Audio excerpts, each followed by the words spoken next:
Okay, so you've brought us some really helpful material about navigating vaginal dryness after 60. Yeah, it's a topic many women encounter, but, might feel a bit hesitant to talk about openly. Exactly, which is precisely why we wanted to do this deep dive today, really get into these sources with you hmm The goal is pretty straightforward, right?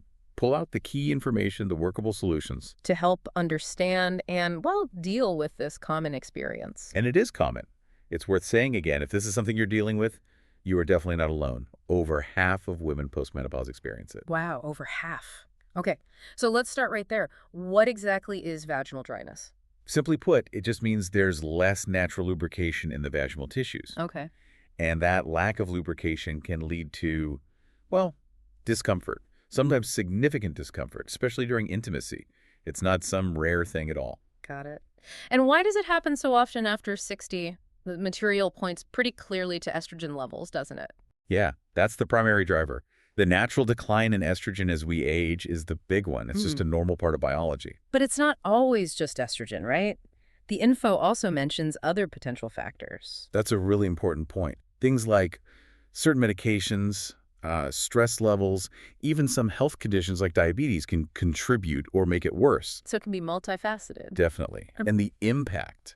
It's Hmm. not just physical. The sources you shared mentioned a listener feeling, kind of distant from her partner because of it. Right, that really highlights the emotional side of things. Exactly. It's not just an inconvenience. It can genuinely affect intimacy, connection, how you feel in your relationship. Okay, so let's pivot to solutions.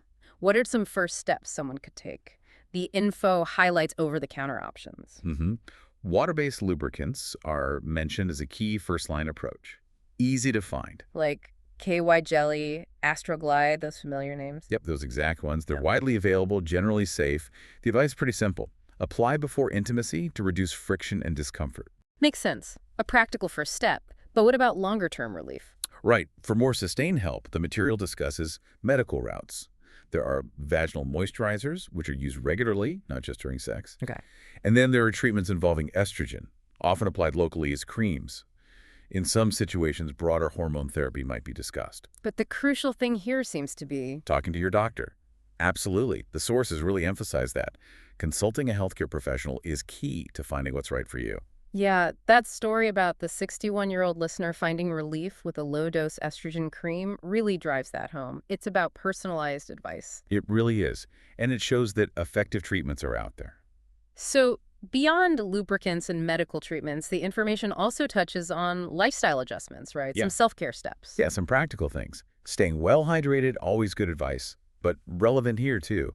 And avoiding harsh or scented soaps, detergents, that kind of thing in the vaginal area. That makes sense. Avoiding irritants. And interestingly, pelvic floor exercises. Kegels get a mention.